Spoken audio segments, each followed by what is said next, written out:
Assalamualaikum warahmatullahi wabarakatuh. Hai semuanya, perkenalkan nama saya Lara Astagina, NIM 23111246 dari kelas 4G mata kuliah PJOK. Saya dari Prodi TGSD Universitas Asia. Nah, di sini saya akan menjelaskan materi tentang mengenali organisasi dan sistem pertandingan olahraga. Di video saya kali ini, saya akan menyediakan PPT yang terdiri dari beberapa slide sebagai bahan ajar selama video atau pembelajaran berlangsung. Baiklah, materi yang pertama yaitu tentang macam-macam organisasi pertandingan dalam olahraga. Organisasi olahraga memainkan peran penting dalam mengatur, mengawasi, dan menyelenggarakan pertandingan di berbagai tingkatan. Adapun beberapa organisasi olahraga yang utama yaitu yang pertama ada yang namanya FIFA dalam bidang sepak bola. Sebagaimana pengertiannya yaitu Federasi Sepak Bola Internasional yang mengatur semua aspek sepak bola di seluruh dunia. Kedua ada yang namanya FIBA, Federasi Bola Basket Internasional yang mengatur kompetisi bola basket di seluruh dunia. Berarti FIBA ini beroperasi dalam bidang olahraga bola basket. Nah, yang ketiga yaitu ada yang namanya BWF atau bulu tangkis, Federasi Bulu Tangkis Internasional yang mengatur olahraga bulu tangkis secara global. Selain itu juga ada yang namanya IOC yaitu dalam bidang olimpiade, yang namanya FINA yaitu dalam bidang renang, dan IERF yaitu dalam bidang atletik.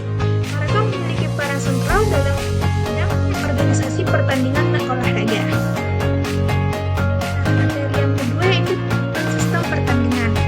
Nah, yang pertama yaitu ada yang namanya sistem gugur. Sistem gugur ini adalah sistem pertandingan di mana peserta yang menang akan langsung tersingkir dari turnamen. Sistem ini sering digunakan dalam berbagai turnamen besar di seluruh dunia. Kelebihannya yaitu bisa dapat kita lihat seperti yang pertama, permainan mungkin dapat cepat selesai. Yang kedua, hemat dalam penggunaan waktu. Adapun kekurangan dalam sistem gugur ini yaitu kesempatan bertanding yang semakin terbatas. Contoh penggunaan sistem ini adalah pada Piala Dunia FIFA, di mana setelah fase grup tim yang kalah babak gugur akan langsung tereliminasi. Nah, sistem pertandingan yang kedua yaitu ada yang namanya sistem kompetisi atau sistem liga. Sistem kompetisi atau liga ini adalah sistem pertandingan di mana semua peserta bertanding satu sama lain dalam serangkaian pertandingan. Contohnya yaitu Liga Inggris dan NBA, di mana semua tim saling berhadapan sepanjang musim untuk menentukan siapa juara atau siapa pemenangnya. Kelebihan dari sistem kompetisi ini yaitu setiap tim mendapatkan kesempatan bertanding lebih banyak dan menentukan tim terbaik berdasarkan konsistensi performanya. Kekurangan dari sistem kompetisi ini yaitu memerlukan waktu lebih lama untuk menyelesaikan seluruh pertandingan dan membutuhkan jadwal yang terstruktur dan detail. Nah, sistem pertandingan yang ketiga yaitu ada yang namanya sistem kombinasi. Sistem kombinasi ini adalah gabungan antara sistem gugur dan sistem kompetisi yang bertujuan untuk memberikan kesempatan yang lebih luas kepada tim untuk bertanding.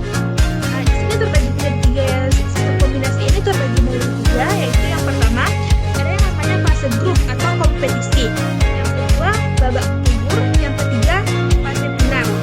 Nah, contoh dari pengguna sistem ini adalah pada Piala Dunia, di mana tim-tim bertanding dalam fase grup atau kompetisi sebelum melaju ke babak gugur untuk menentukan siapa pemenang atau siapa juaranya. Nah, setelah materi sistem pertandingan, kita masuk ke materi komponen-komponen kebugaran jasmani yang berhubungan dengan kesehatan dan keterampilan. Kebugaran jasmani ini terbagi menjadi dua kategori utama, yaitu yang berhubungan dengan kesehatan dan yang berhubungan dengan keterampilan.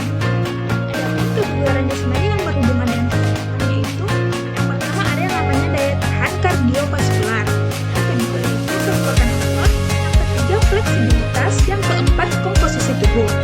Sedangkan kebugaran jasmani yang berhubungan dengan keterampilan yaitu ada yang namanya kecepatan, kelincahan, keseimbangan, dan koordinasi.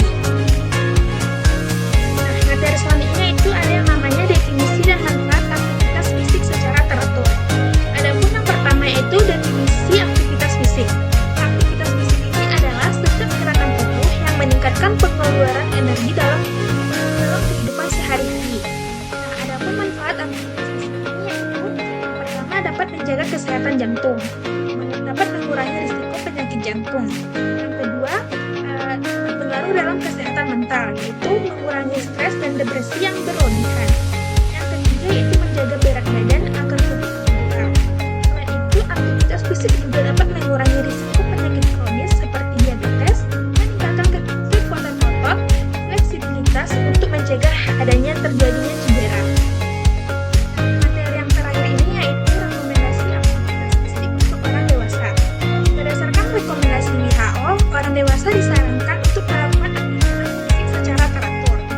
Adapun rekomendasi aktivitas fisik untuk orang dewasa yaitu pertama dilakukannya kegiatan aerobik.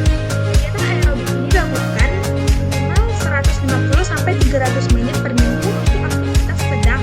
Contohnya yaitu jalan dan bersepeda. Sedangkan 75 sampai 155 menit per minggu untuk aktivitas berat. Seperti misalnya yaitu berlari dan berenang. Kedua yaitu perlunya latihan otot. Setidaknya 2 kali per minggu untuk seluruh kelompok otot utama. Nah, yang terakhir yaitu mengurangi waktu duduk berlebihan. Karena duduk terlalu lama dapat meningkatkan risiko berbagai penyakit. Disarankan untuk berdiri